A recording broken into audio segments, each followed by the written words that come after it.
Assalamualaikum warahmatullahi wabarakatuh. Salam budaya, salam kebangsaan, salam persahabatan. Jumpa lagi dengan saya Ago Imanuddin, PGP Angkatan 9 dari SMP Negeri 3 Cilograng. Ibu Bapak guru hebat, seperti biasa modul 1.4 ini saya bimbing oleh fasilitator yaitu Bunda Diah Sintorini SPD MPD dan juga pengajar praktik Bapak Rahmat Haidir SSIT MMPD. Baiklah rekan ibu bapak guru hebat, kita memulai kepada materi.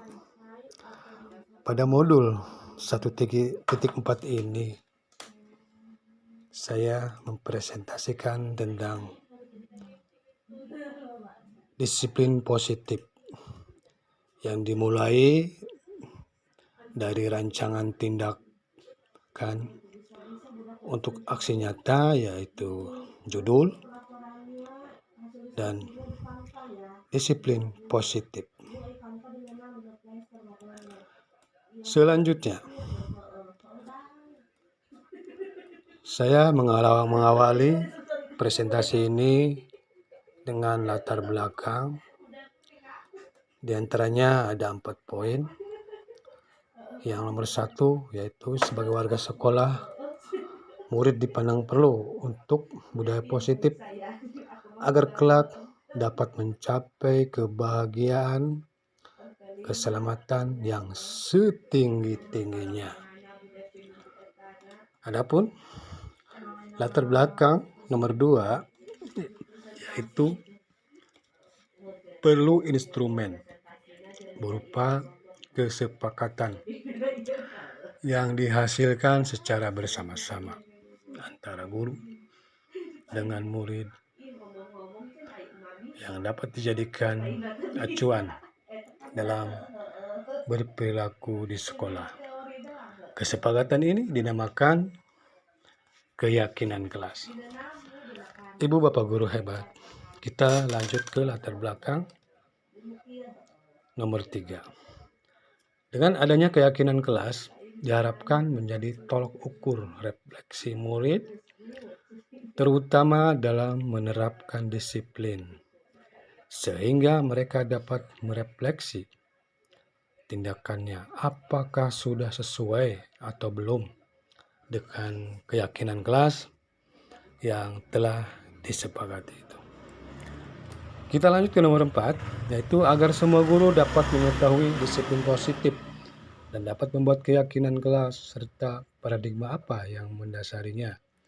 Maka saya sebagai CGP dipandang perlu untuk melakukan diseminasi materi modul 1.4 disiplin positif. Ibu bapak guru hebat, itulah keempat rangkaian mengawali presentasi ini, yaitu latar belakang. Bapak guru hebat mungkin sudah paham, dan saya yakin semuanya sudah melaksanakan apa yang dinamakan keyakinan kelas. Keyakinan kelas ini sifatnya tidak memaksa.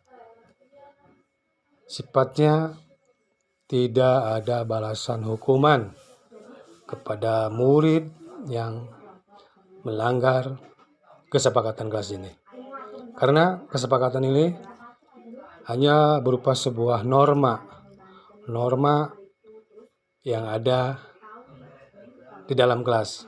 Dan norma itu disepakati secara bersama-sama antara murid dengan murid dan murid dengan guru. Jadi tidak ada balasan hukuman, baik hukuman pidana maupun pidana ringan ataupun berat. Itulah ibu bapak sesi latar belakang yang saya sampaikan. Selanjutnya beralih kepada tujuan. Tujuan dibentuknya diseminasi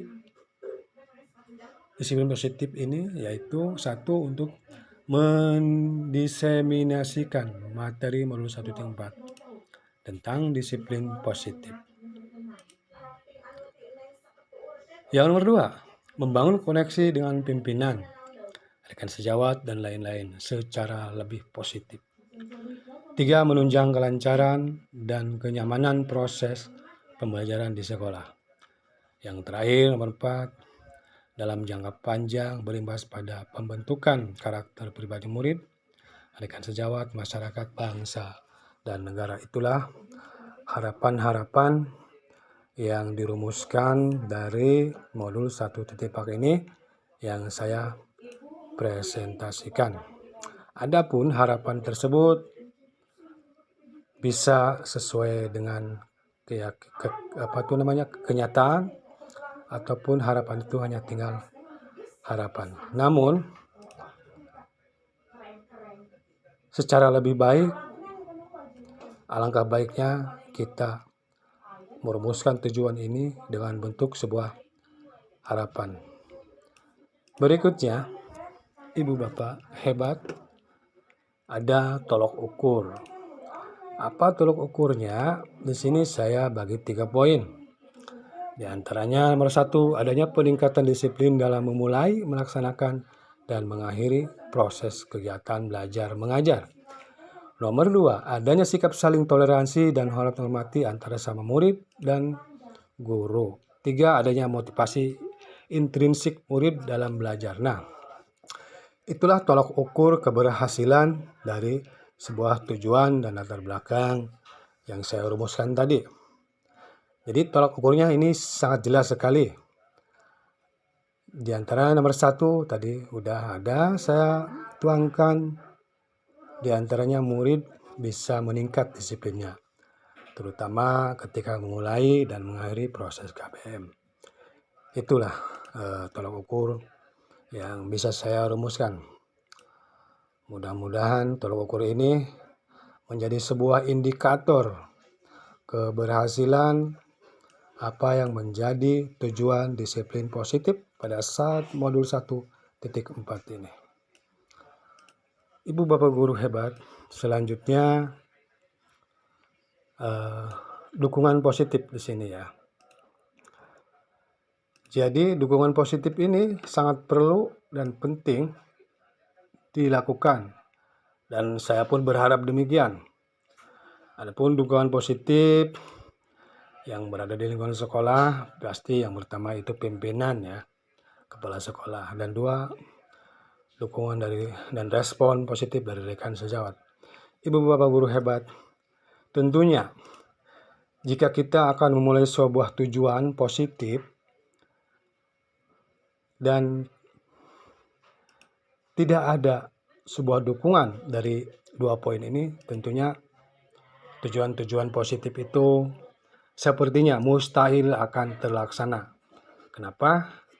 Karena tujuan positif itu pelaksanaannya harus ada yang sifatnya kolaborasi ya, antar sejawat, rekan sejawat, dan juga pimpinan yang nanti akan mendukung dan memfasilitasi program atau tujuan yang akan kita bangun. Selanjutnya, ini ada sebuah prakarsa diseminasi budaya positif yang saya kolaborasikan bersama pimpinan. Mudah-mudahan ini adalah menjadi tolak ukur dan sebuah trigger untuk memacu harapan-harapan baik dan tujuan baik berikutnya. Untuk lebih lanjutnya, mari kita saksikan apa yang menjadi diskusi pada forum diseminasi budaya positif ini.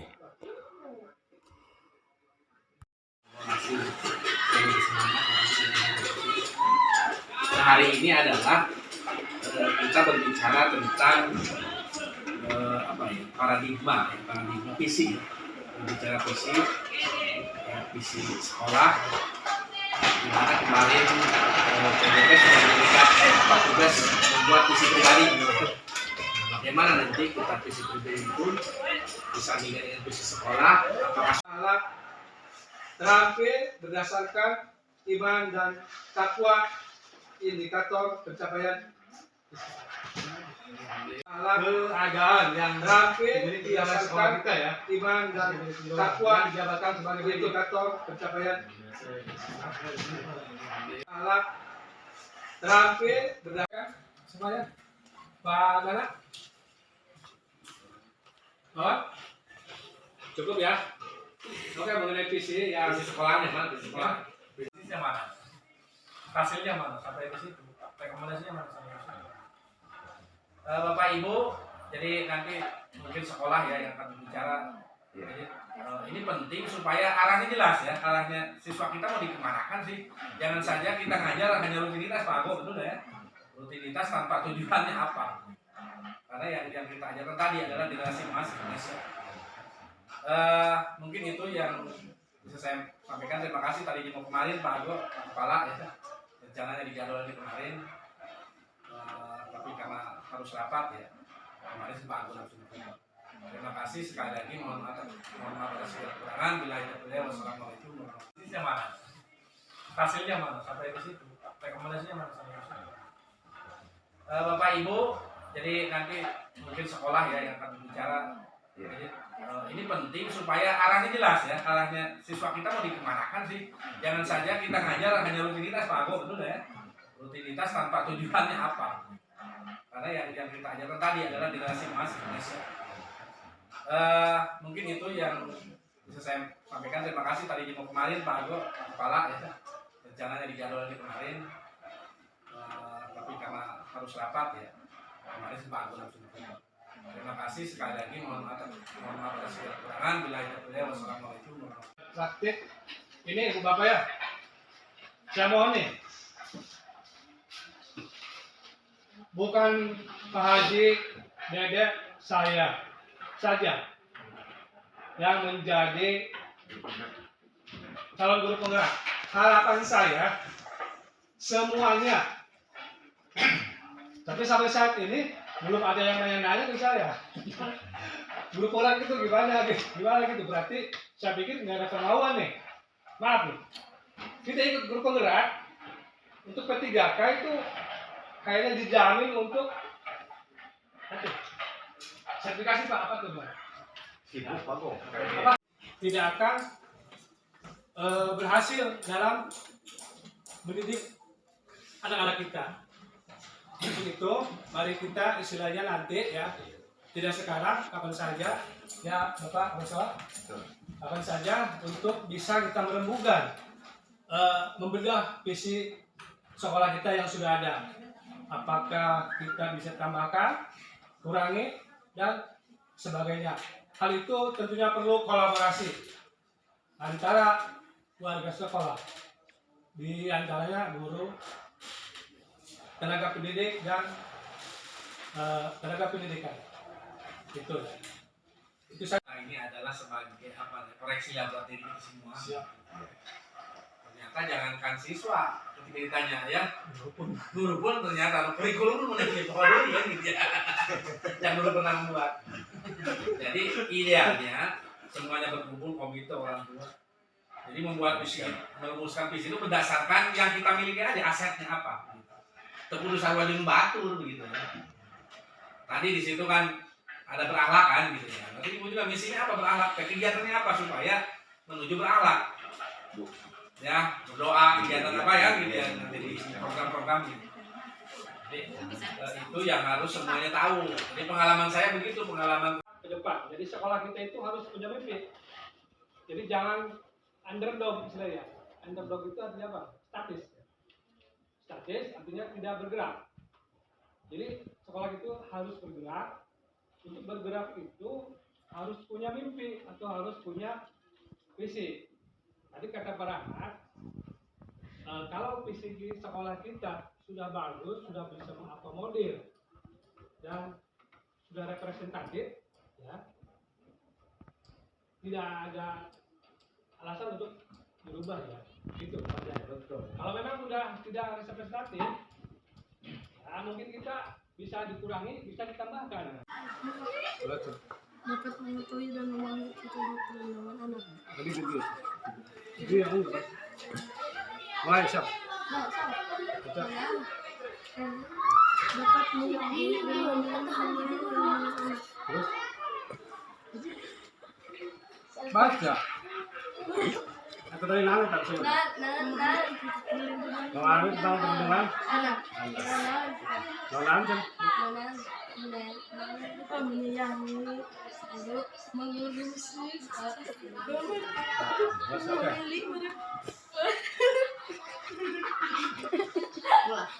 Bang, mana?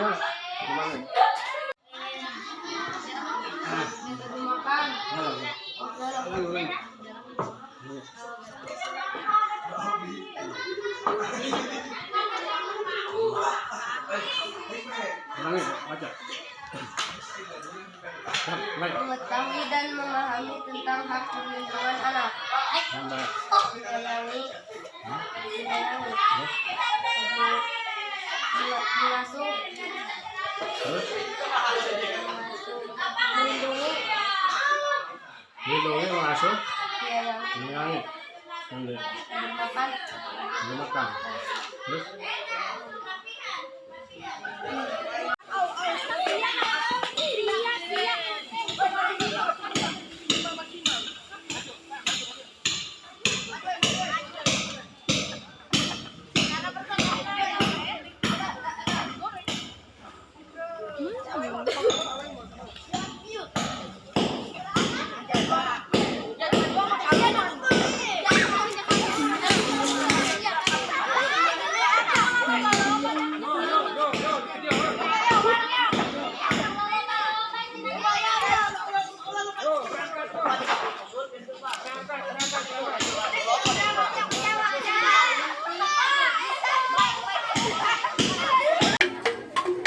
Kadu kedua.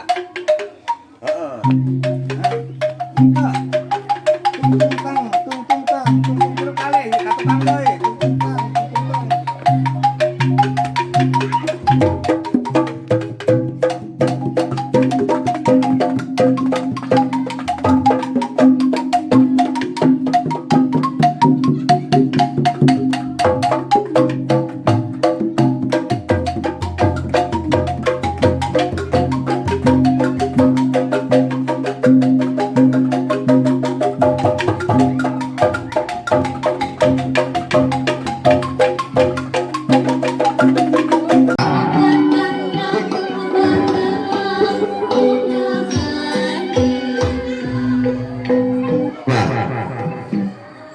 Lengser, kayak begitu musik asup dari luar dia coba hari lengser berarti hati-hatinya hati-hati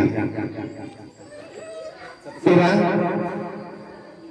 suku nama kita dulu ada main oke ya ayah kiri ayah kanan ayah maju nek balik ke tukang bisa arek balik ada pak oke bisa arek kahormat ka kiri ka tukang